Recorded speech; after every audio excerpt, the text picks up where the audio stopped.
Hi there, welcome to my YouTube channel. This is Tina from TinaHeals.com. And if you have a Taurus ascendant, a Taurus moon, and a Sagittarius sun, then this is your video.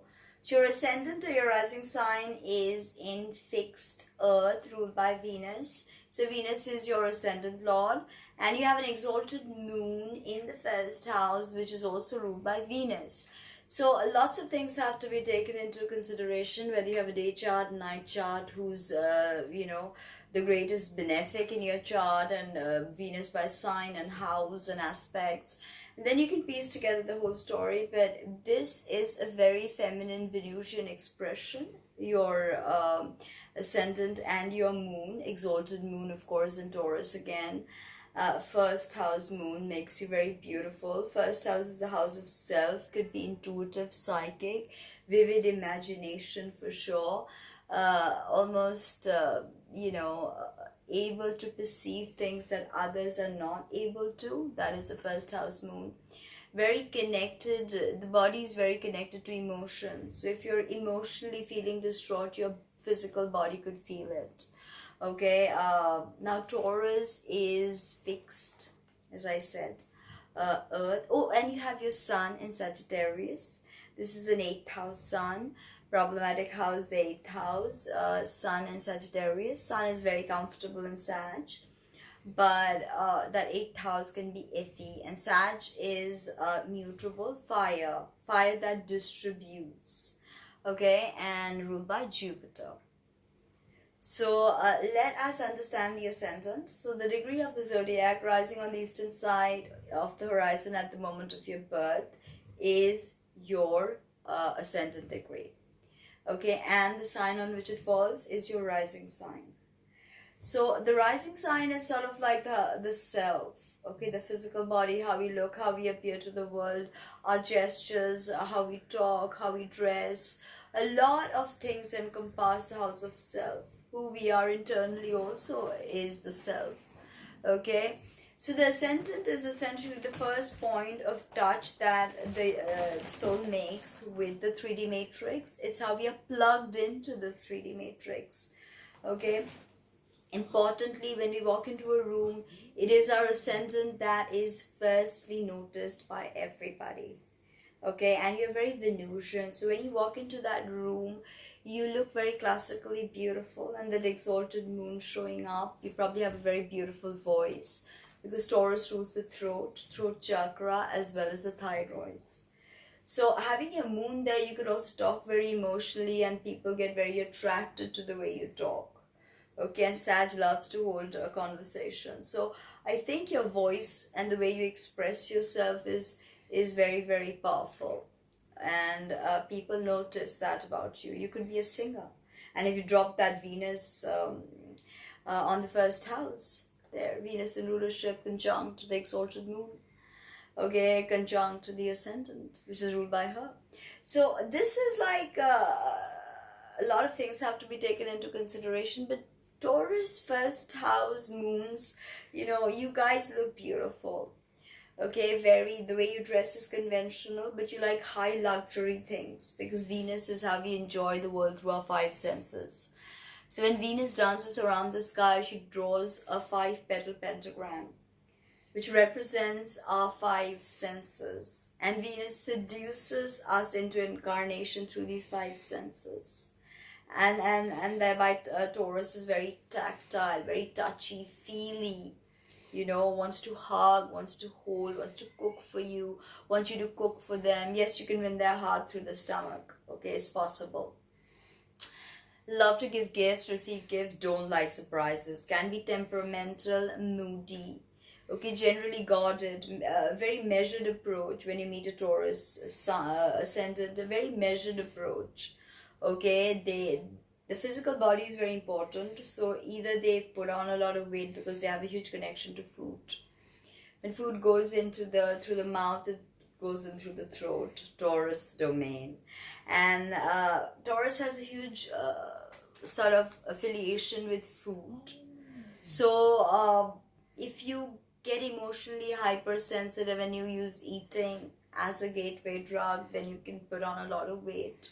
Okay, even if your thyroid is out of balance, you can put on a lot of weight. And it's never easy for Taurus to lose that weight afterwards. Okay, it becomes very problematic, but very fertile sign. Okay, this is the womb energy of Venus, so very fertile. You think of vegetation, moistness of it. Okay, they can, there's an inherent need to build, and this inherent need to build can see, you know, you rescuing people to help them root. And oftentimes you see with Taurus people, they like to rescue damsels in distress. I mean, it can be any sex, but that damsel in distress trope plays out for Taurus. Sometimes the Taurian will play that role to be rescued. And this is one sign that plans for their wedding. You know, they're very methodical and very planned about how they will look, how they will go about. Venus ruled girls are very particular about their makeup. And Taurus has an affinity to beauty because Venus rules all cosmetics and cosmetic products in the beauty industry and work with women. Okay, although you have that yang component with the sun, but still you're very Venusian, very, very Venusian, okay? Connected to the Muladhara chakra, root chakra, and the Sephiroth is Malkuth. Speaks of the physical world, vegetation, animals, and all of this, okay? The thing with Taurus, the key to Taurus is do not get enmeshed in materialism, buying, hoarding, procuring. The moon in Taurus is very heightened perceptions, very, you know, into security and safety, I would say, and very artistic. Actresses can also be Taurus, tons of actresses, models, chefs, and beauty people. You know, like tons of beauty influencers on YouTube probably have strong Taurus about them, you know.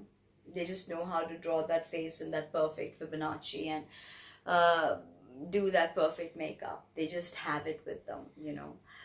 Taurus likes functionality, okay? They like things to be grounded and functional, okay? The biggest thing that Taurus likes, I think, is embodiment. Thereby, if you are somehow not connected to your own physical body, touch base with your physical body.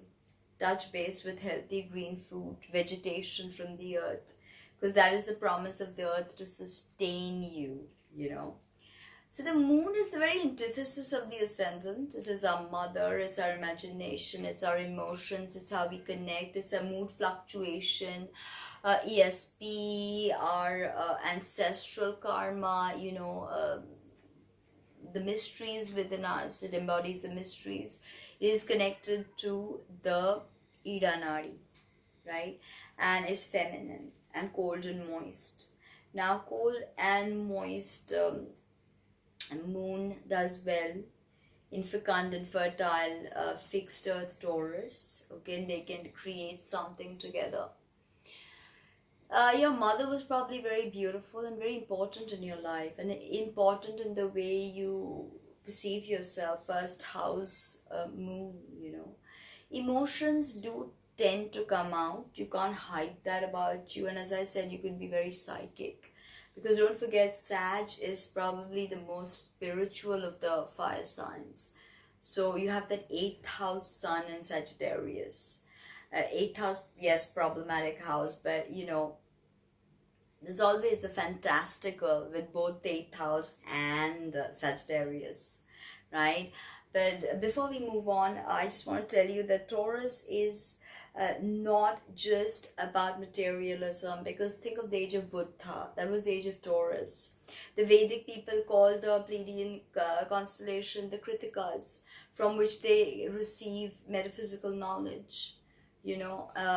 So this is not just about hoarding, buying, retail therapy, being a shopaholic, you know, having the best clothes, having the best car, having the best house. This is about loving beauty in all form.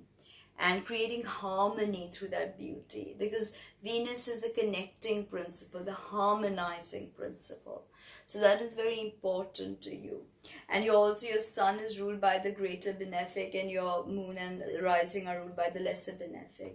So you should have an easier life than a lot of people. These things are more of a blessing than a hindrance.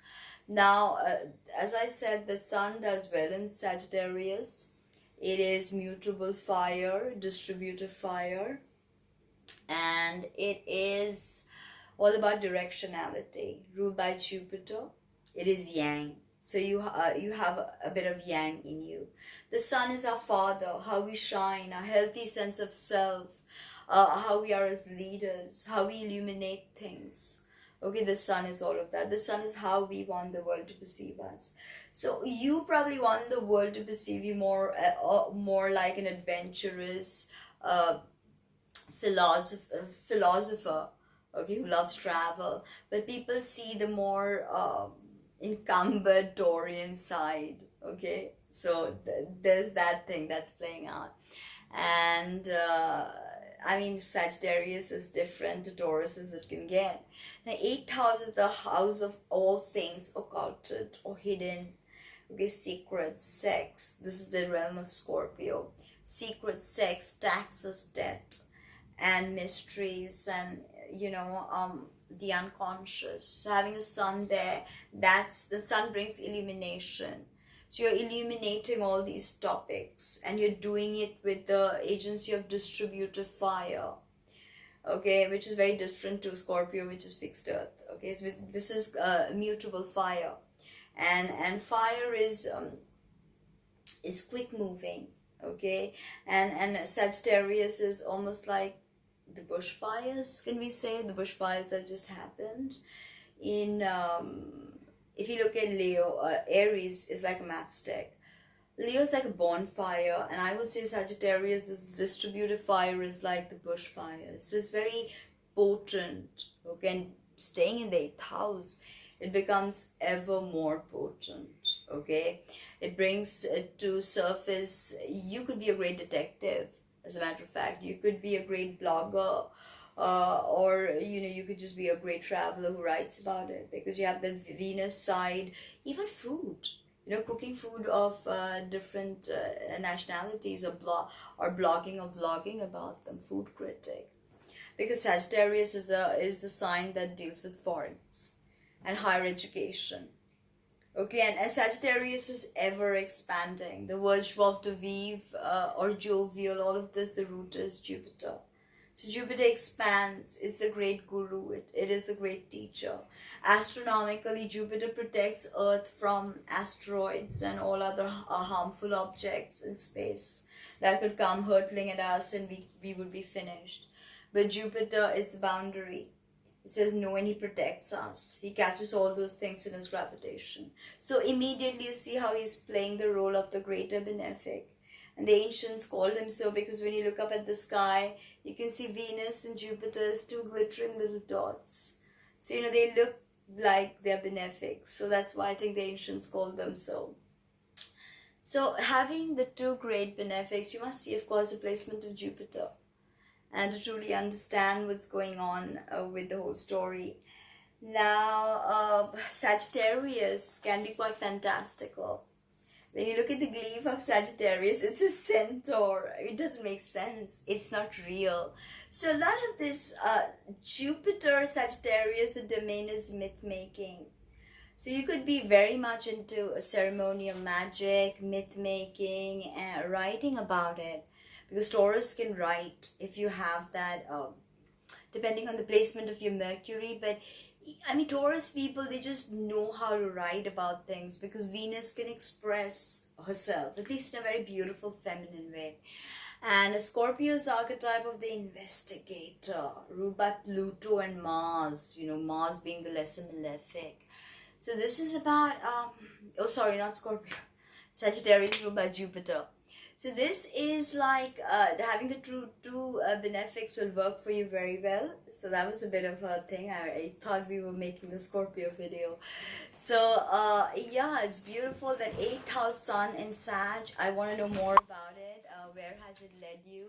What secrets have you illuminated? Because sun there will help you illuminate things. All right.